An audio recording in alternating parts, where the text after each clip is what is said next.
Hey, what's up, family? It's your boy Rose from the BUFFnROSE podcast, and I'm here with my man Buff, aka Rob Beats. What's up? Chillin'. You can reach me on Instagram at that dude Rose. And you can reach me at RobBeats_LTP, Loud Tenant Productions. Damn, that was the but either way, also, whatever platform you listen to us on, go ahead, hit that subscribe or follow button when you get the chance. But either way, Happy New Year, everybody. 2020, new me, new year. What's up? Yeah, a lot of people been listening to our podcast in the first episode, and I'm getting a lot of good feedback. People are enjoying our conversation, so we want to keep it going. Yeah, appreciate it. Definitely appreciate you guys giving us the feedback. But anything you guys like to hear from us, please feel free to go ahead and let us know. Yeah, just hit us up if you got a topic you would like to hear us talk about. Let us know, and it's worth our time. We'll talk about it. But man, either way, Happy New Year to you, brother. How you doing? How's everything going, man? Everything's good, man. Everything's good. Just recovering from the holidays. I had my mom and my dad stay at the house. And, they've been divorced since I was like 5 years old, and they can like barely stand each other. Oh wow. Yeah, and they had moments like both of them gonna snap on each other, but they maintain for the grandchildren. Right. Which is cool. Hey man, I had a pretty low-key quiet holiday. I mean, I spent some time with my daughter, and then New Year's brung it in. Yeah. Brung it in with some Netflix, bro. That word? Yeah, man. Checked out some new stuff on there. Checked out Lost in Space season 2 came out on Christmas. I blasted the whole second season in one day. Yo, dude, I haven't finished it up, so I'm still working on it. Crushed that shit, but man. Yo, season 2 definitely came correct, man. Season 2 definitely came correct and stuff. I mean, it's kind of interesting with the dynamics of the mom and the dad, and then the kids and stuff, because it's a Caucasian family, but they got one white daughter. What? One black daughter. The token daughter. But Excuse me. I was kind of trying to understand like how that happened. What's going on? Did the dad go out on the mom or whatever? But she turns out, she was mom's was dating the original father ahead of time. Really? And he died. I didn't know that. And so then she met dude and married him. But either way, I'm giving away the plot. Spoilers. Sorry. Yeah. That's it. I ain't gonna talk about it no more. It is what it is, dog. But nah, really good movie. Really good series. Saw some things on there that kind of mirrored regular life, especially with the alien life forms. Yeah. Basically the enslavement of our mechanical brother. But either way, check it out on Netflix if you got a chance. Yeah, I highly recommend it. Yeah, like definitely. That's funny, dude, that you mentioned that, because I blasted that whole second series in one day. I'm like a crack addict when it comes to good series on TV, man. I bum rushed that whole thing. Yo, but ain't it crazy how TV changed from when you and I was little? I mean, it's like nobody even watches regular TV anymore. Dude. You can't go back to that. You can't. Mean, we used to have the rabbit ears and all like that. And now it's like, everything is digital. Yeah, we spoiled. I'm spoiled, man. I'm like one show.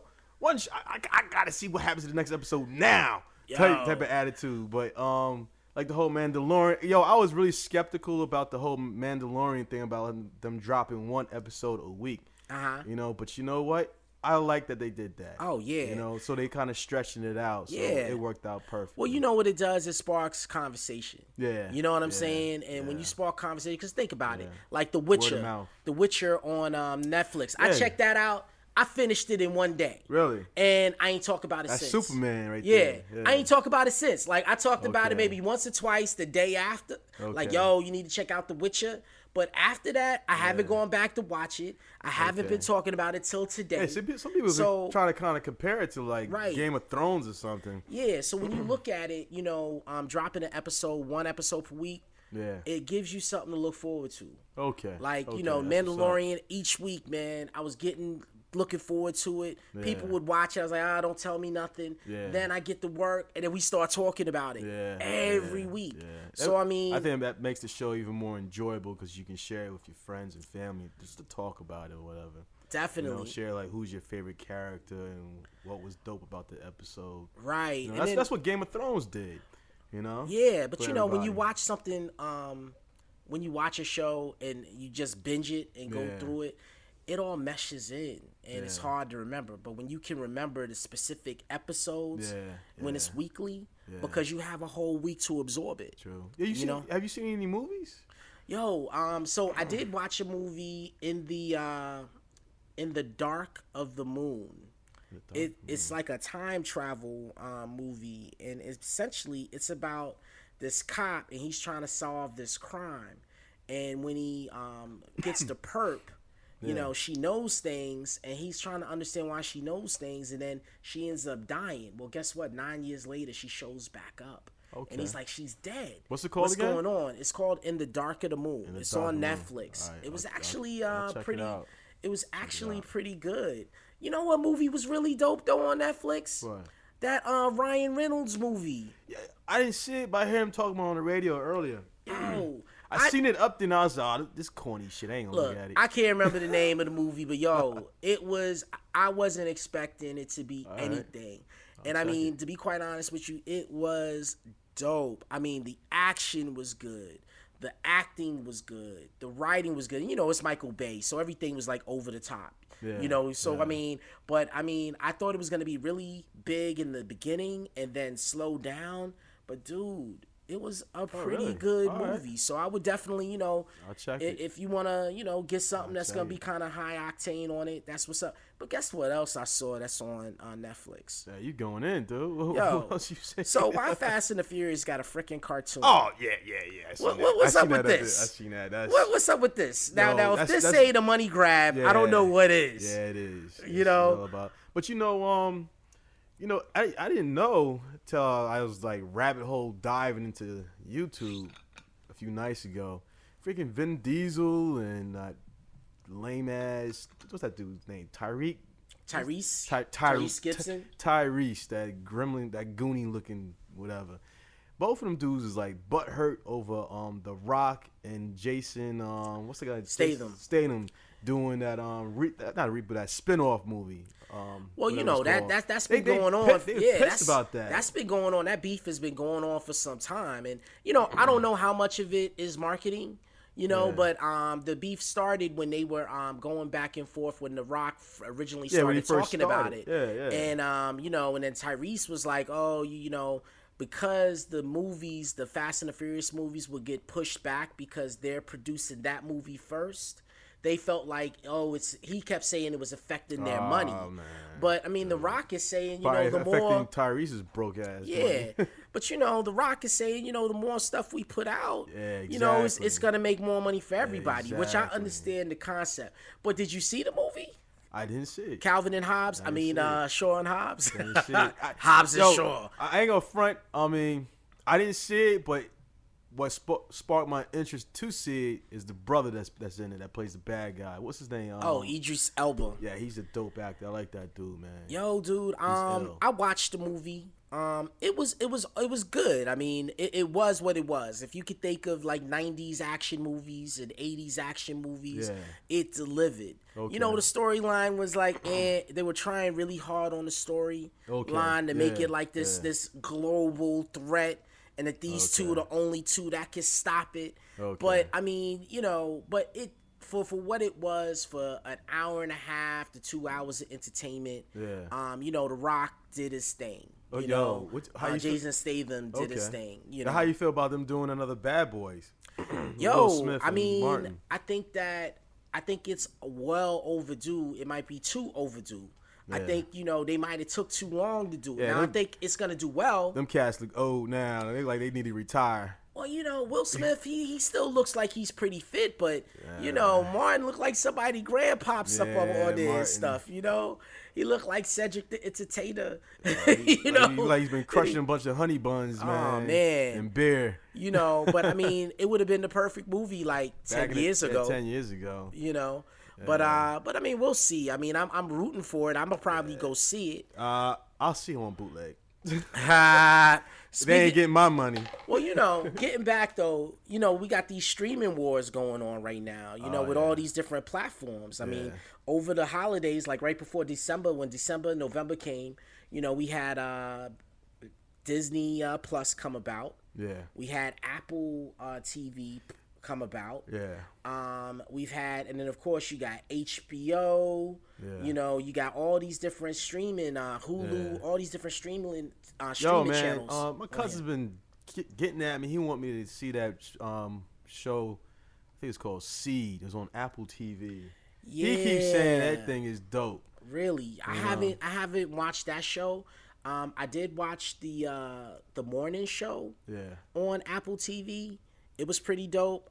I'm gonna tell you, something. I know what show you talking about. You talking about C? Yeah, C. My brother with Jason Momoa. Yeah. So let me tell you, I like Jason Momoa. Yeah, I like it too. I like everything he does. Yeah. But I didn't like him when he did Conan. Okay. But I'm gonna be real. I felt like I was watching a rehash of him in Game of Thrones. Oh, you rewatched it, or? I mean, I know. I think like the character he was playing was like the character in Game of Thrones. I don't think he took any stretch in his acting ability. Oh, nah. I think if anything, he barely talked in it. I mean, in this joint, he's a tribal leader. Okay. And essentially, the whole tribe or the whole world, they can't see. Yeah. Like there was a virus and it took their sight away. Okay. So now it's like these. Like he always plays these alpha male characters. Right. That's his thing. And it's like I like him, but I mean, when I watched the first episode, I didn't really see any reason to continue. I understand. Now I may go back. I may go back and watch it. That's like one of my biggest pet peeves. But I mean, the first episode didn't grab me. It really didn't grab me. Like the Mandalorian grabbed me. Yeah. Like some of these other shows. Like what's the show with the kids? Runaways. Now that started out lame for me. It started out lame. Indeed, because it's a kid's show. Yeah, I mean, it's for the teeny boppers.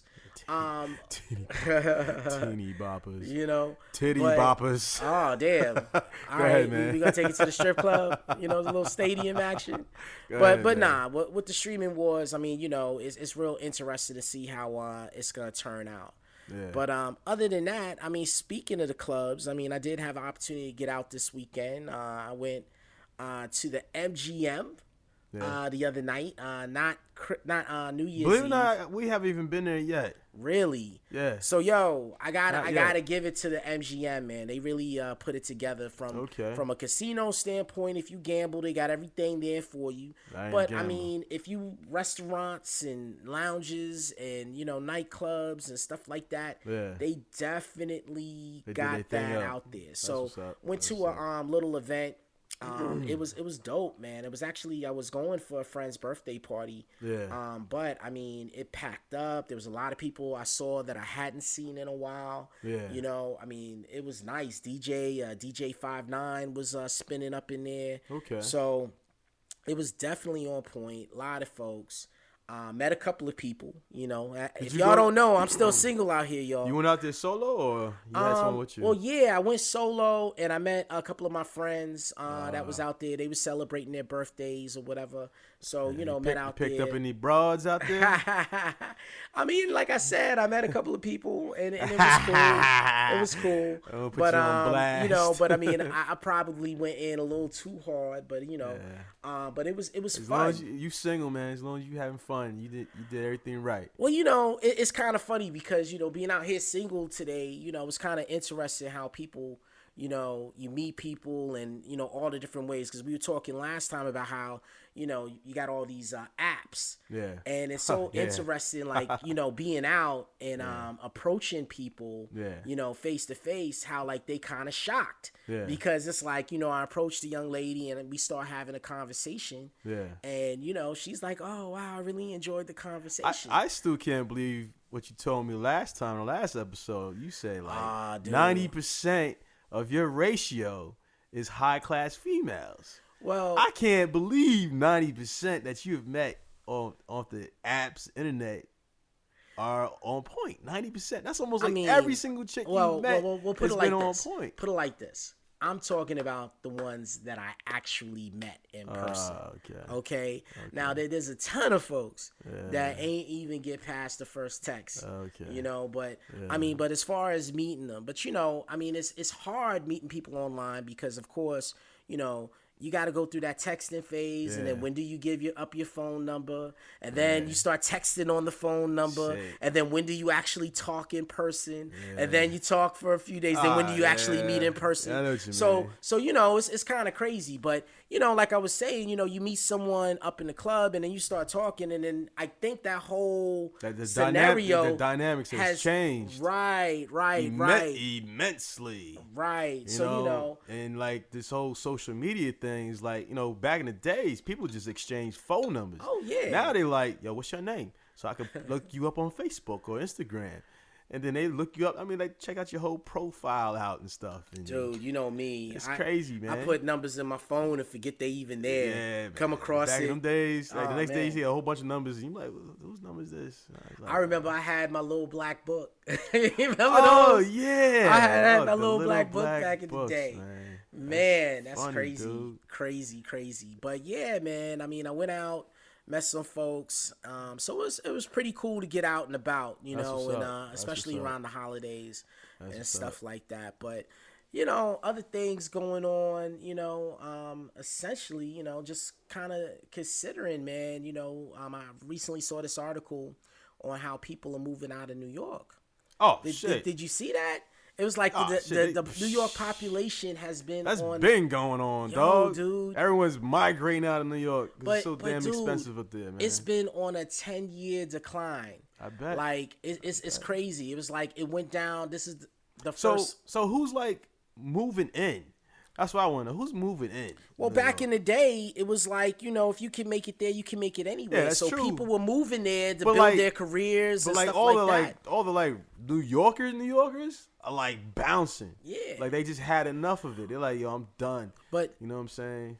But that's the point. I think you got those people moving. And then for the first time, you got people that are realizing, these young kids realizing that, you know, I don't have to go to New York to build my career. I can go to D.C. or I can go to Atlanta. You know, Atlanta and Charlotte right now, huge economic centers. Great cost of living, great downtown areas for people to come. So people aren't looking to start their careers in New York anymore. You know, and then, I mean, look at the rent. I mean, how much, think about the rent. When's the last time you been in New York? I went a few months ago to visit family. A few months ago? Yeah, visit family. Dude, believe it or not, it's been about almost 5 years since the last time I've been in New York. And it was for my grandfather's funeral. Right. I remember that. Yeah, dude. And I couldn't wait to leave.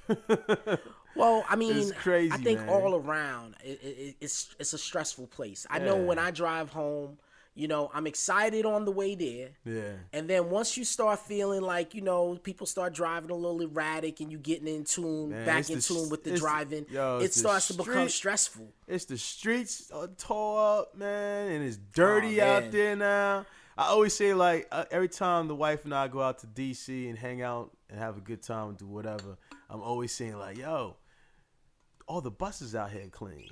You know, I was like, the subways are clean. She's like, this is clean to you? I'm like, yo, this is clean. Look, you know what I mean? Compared to, I just always say DC is a smaller, cleaner version of Manhattan. Well, you know, I always don't get me wrong. I love New York. Oh yeah, I love it. I love the people and the food, and I miss like my friends out there and family. Right. But like as far as like the I don't know, the atmosphere. I shouldn't even say the atmosphere. The atmosphere was dope too. I think the cost of living pretty much turned me off. You know, when I moved down to Virginia, I was living like a king. You know, and you know how it is. Yeah, and the money I was paying was nothing.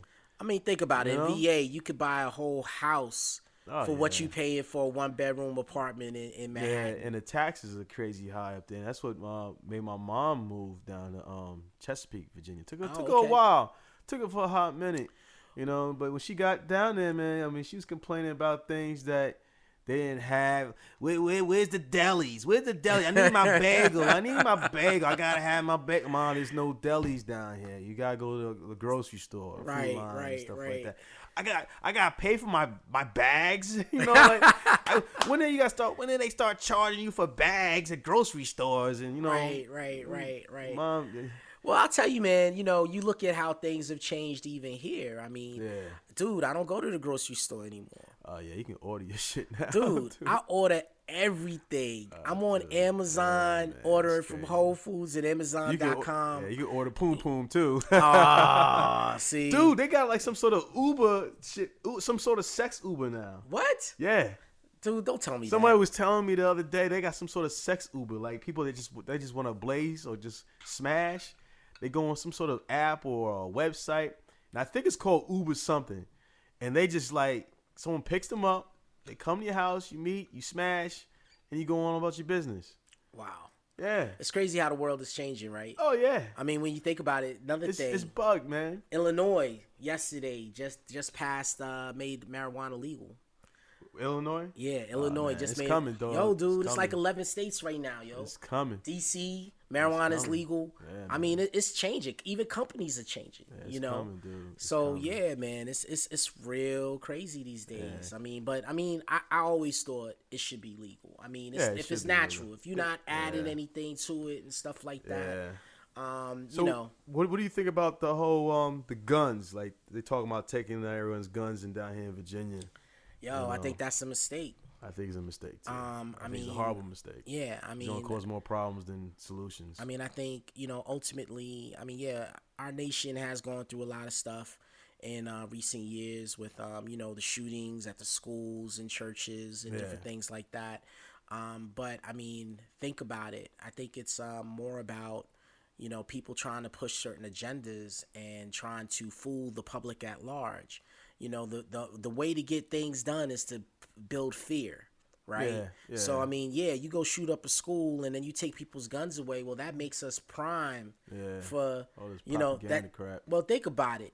If you take people's guns away, that can set stuff up for this country to be taken over.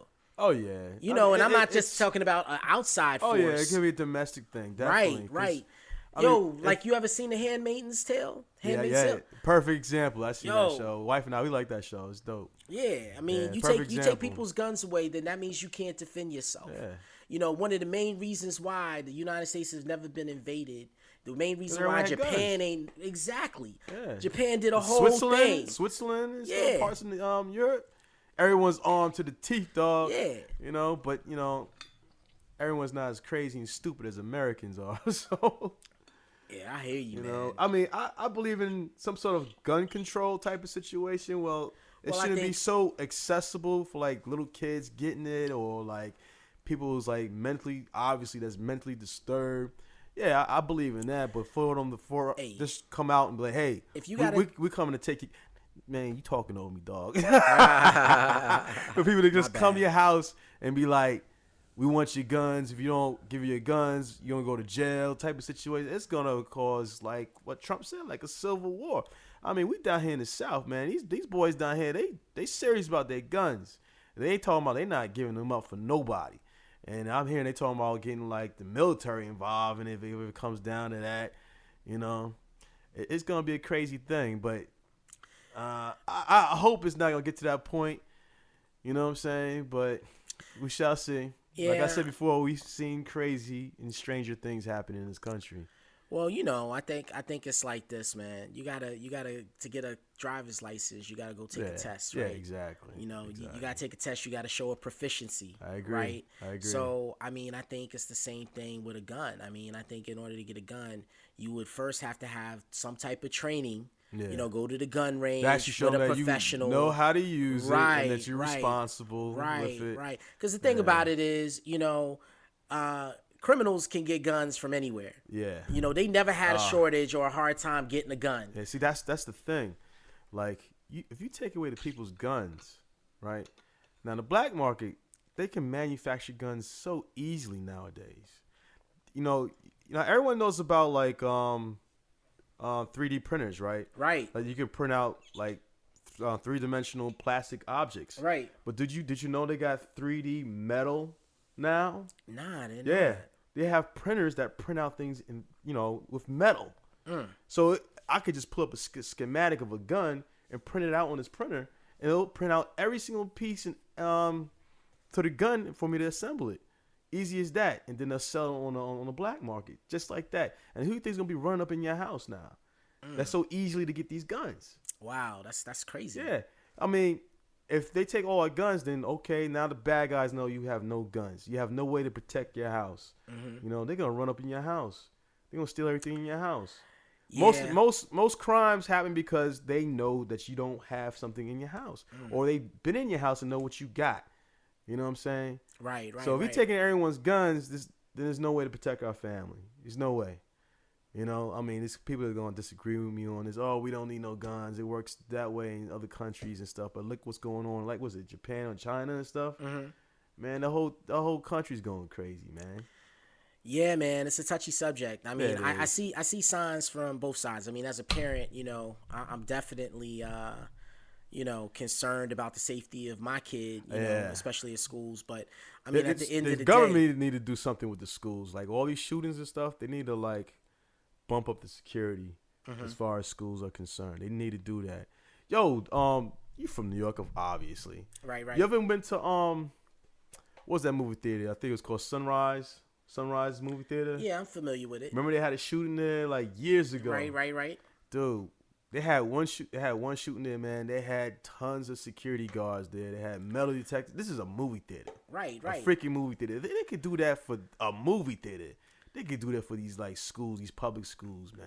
Come on now. Well, as much money we pay in taxes on everything, your income taxes, everything you buy. Come on. The most precious things that we have in this world is our children. You know what I'm saying? And that should be protected at all costs. As far as I'm concerned, as far as everyone else is concerned, that should be protected at all costs. No matter who cares how much it's going to cost, it should be done regardless. Just taking away, law-abiding citizens' guns away, that's not going to help the situation. Hell no. That's going to make it even worse. I agree. You remember back when September 11th happened, and I remember driving back up to New York to go see my family. I was still living in New York at the time. Yeah. And I remember about to get on the GW Bridge, and there was like cops everywhere with machine guns. Oh, wow. You was in Manhattan? I was about to go into Manhattan. Oh, wow. I was about to go across the GW Bridge, so it lets you out like right there at the spark of the Bronx in Manhattan. Yeah. But yeah, dude, it was crazy. So I mean, yeah, man. I mean, hopefully, we won't become a police state, But Yeah, I mean, hopefully. at the same time, I mean, people want security, and what are people willing to give up for security? Yeah. And I mean, I think that's what it comes down to. Where I said like fear. Yeah. People got this fear that this is gonna happen and this is gonna happen.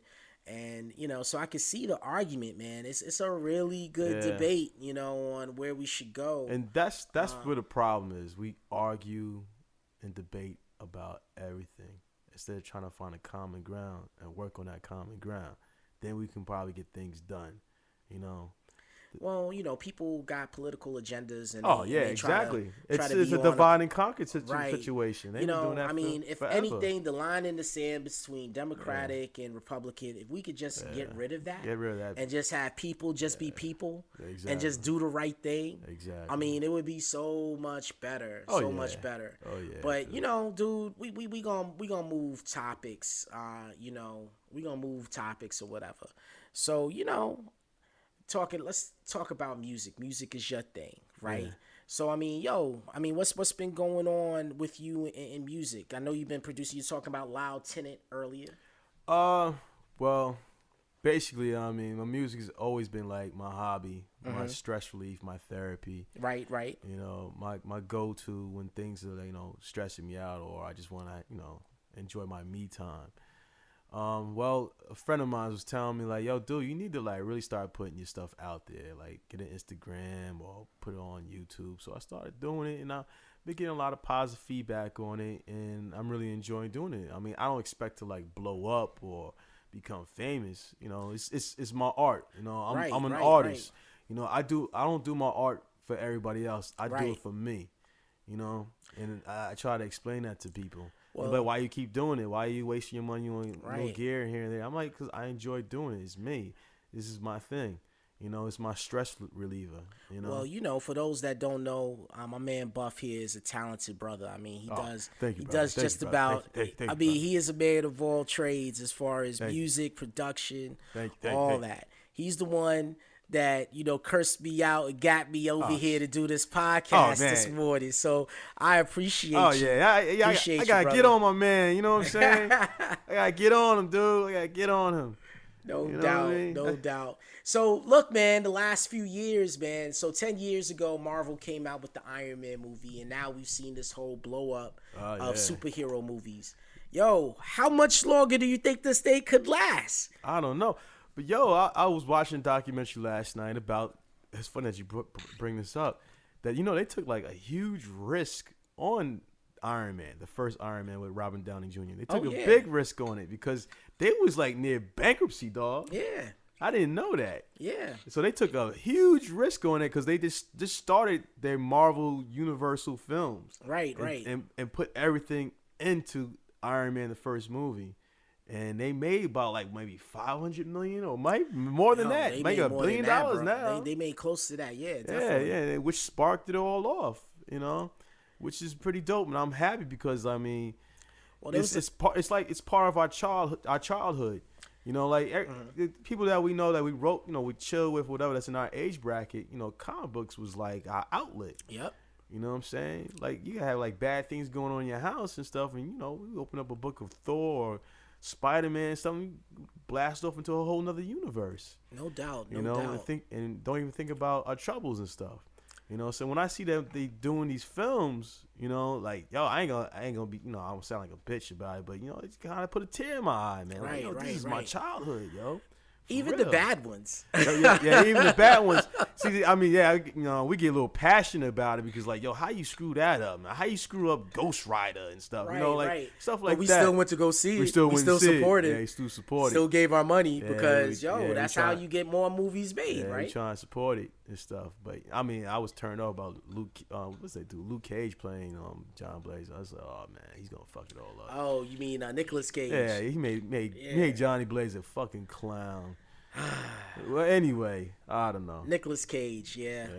I mean, he's had some good movies, but you know, we gonna let that lie. Yeah. So you know, Marvel's been canceling though the majority of their TV shows on other platforms. Like they canceled Cloak and Dagger, they canceled The Runaways. Did they? I started watching season 2 Cloak and Dagger on Hulu the other day. Yeah, they canceled that. Of course, all the Netflix shows on there they canceled. Dude, I was so upset about the Punisher joint, man, when they stopped.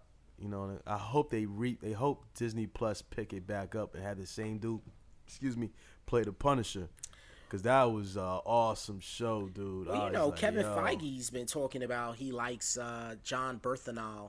He's been talking like, he wants to keep him in the Marvel universe. But I think there's a contractual time that they have to wait before they can bring any of those characters back. He's the best Punisher, the best ever. Definitely.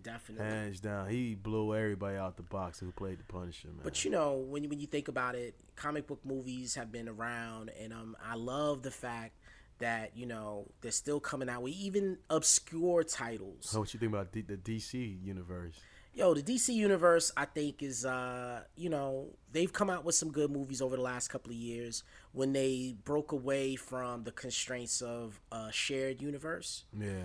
Because the Iron Man movie was dope. The Shazam movie for kids. How'd you like that?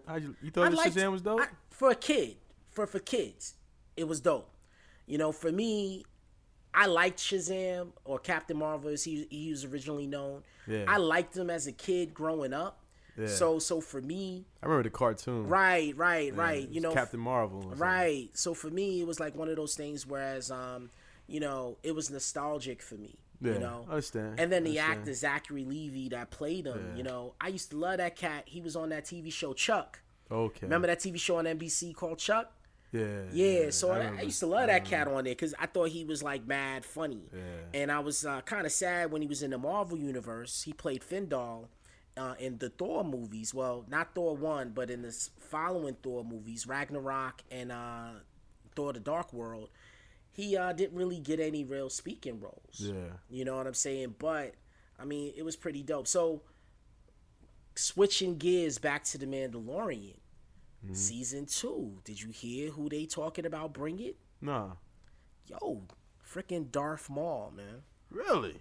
Yeah, dude, Darth Maul. Oh, wow. They talking about bringing him back on the show. Wow. So that's gonna be He's a dope character. Well, the last time we saw Darth Maul was in the Solo movie. Yeah. At the end of the Solo movie. Sure spoilers, sorry, gave that up. If you haven't seen it, but if you haven't seen it, you should already seen it. So well. But that'd be dope. But yeah, you know, so real interesting because, you know, Darth Maul was believed to have been dead after the Phantom Menace, and then they brung him back in the Clone Wars. Yes, I see him in the Clone Wars, the anime joint. Right. So we know during this time frame, Had a brother on that one. So we know during this time frame, dude's alive and all like that. So you know, it's pretty interesting stuff. I mean, yo, man, I'm really a fan of Jon Favreau. Just going full circle, you know, he was the one that produced and directed the first Iron Man movie. Yeah. And Yo, he's doing his thing, man. Yeah, man. That dude is a soldier, man. Yeah. And, you know, oh, my God. I mean, you know, he's doing his thing, and considering, you know, how dude started out, you know, I'm really impressed with his work. Yeah, his directing abilities is... Yeah, dude. Supreme, man. But wait a minute. From this past week for New Year's Eve, did you see what happened with Steve Harvey? Nah. And the football player that used to play Gronkowski? Nah, what happened? Oh my gosh, dude. So I guess they celebrating New Year's or whatever. They on the stage. Yeah. Steve Harvey was probably sober as a mug, right? Yeah. Gronk, I can't stand Steve Harvey. Yo, I'm sorry. that's man. another story for the day. But Gronk, this dude was lit. Yeah. And I don't know if you ever seen Gronkowski, but his personality is like real over the top, which is why people have him on TV. Yeah. So they had a Lego version of Steve Harvey's, like a bust of Steve Harvey's face or whatever. Yeah. So Gronkowski takes the Lego, picks it up, and then slams it to the ground like it's a football. Yo, Steve Harvey is like, are you serious? He's like so serious. He's looking at him like, this dude's crazy. I can't believe you did that. He was like, man, you got to get this dude out of here. Steve ain't gonna do, he ain't gonna do shit. He ain't gonna do shit. Steve was not ready. Nah. He was not ready. But yo, it was so freaking funny. I mean, I didn't watch the dropping of the ball or whatever, but at the end of the day, I mean, it was some funny. Yeah, I can't stand that milk dud mustache. Well, Mr. Potato Head looking bastard. I can't stand him. Just hearing him talk makes me sick to my stomach. Everything. Yeah, he know it all. You know, he thinks he knows everything. And I mean, look, I ain't got no problem with Steve Harvey. I seen a video of him, like, he was in his makeup room, putting on his makeup on and shit, and cutting his mustache and stuff, looking all pretty and trying to look real stupid. Yeah. I can't stand Steve Harvey. I mean, yo, out of my top 5 people to punch in the face, I think Steve Harvey's probably like, Steve Harvey, and then like, Oprah. He's like Oprah. Oprah, I'll kick her in the stomach. Steve Harvey, number 3 on my top list of people I would love to punch in the face. So, yo, man, in the news, some sad news, depending on how you look at it. You remember a couple of years ago, Bobby Christina, you know. Her boyfriend died or something. Yeah, drug overdose, you know, at the age of 30. I mean, this is going to probably sound fucked up, but I don't feel sorry for none of you rich, famous people out there that died from drug overdose. I don't feel sorry for you. I'm too bad. There's too many poor, broke, sad people in this world. They gotta work and they pay bills and struggle and they make it. You know what I'm saying? Like single parents that got like a rack of kids. Mm-hmm. You know what I'm saying? They not indulging in a bunch of drugs and dying and stuff and still have. Come on, man. I don't feel sorry for none of these cats with all this money dying for drug overdose. I don't feel sorry for none of y'all. You the idiot to do it to yourself. You see DMX. DMX. He's making DMX, man, that dude must be a goddamn cat. He got 9 lives, dog. Cause like I could have sworn they would have dropped him. I think maybe Def Jam re-signed him, and he's doing like a tour now. And then I I think he relapsed and they got him in rehab and stuff. I'm like, DMX, you need to stay on your P's and Q's, man. Yeah, Serious, I mean, dude. it is kind of sad to see someone with so much talent like that. Yeah, I mean, he's taken away. don't get me wrong. I love DMX. I'm a DMX fan. But all what could the his way. career been like if he didn't have drugs in it? He would have been a whole lot. He would have been really fun. He was doing movies, shows. I mean, his albums was going platinum, and he was killing it on the Ring the Bells tour and Def Jam tours. Man, he was killing it. You know, and he's like an urban legend amongst like his peers. They share stories about DMX and stuff. Yeah, definitely. You know what I'm saying? Definitely. And then this dude did like a decline, smoking crack of all things. Yeah, definitely. Yeah, I mean, you know, DMX, he's definitely a talented brother, and you know, either way, you know, I'm sure he'll find his success. I mean, like you said, he got 9 lives, and he's probably got about 3 or 4 left. But you know, I mean, either way, brother, I mean, it was good to get us, you know, back together again on episode 2 of our podcast. Yeah, no doubt, man. And once again, you know, everybody out there, we're definitely looking, you know, for you guys to hit follow and subscribe. This is a process. We're learning. Yep. So bear with us, but hopefully we're getting better as time goes on. But either way, this is your boy Rose with my boy Buff, a.k.a. Rob Beats. And, we'll catch you on the flip. All right, man. Peace out.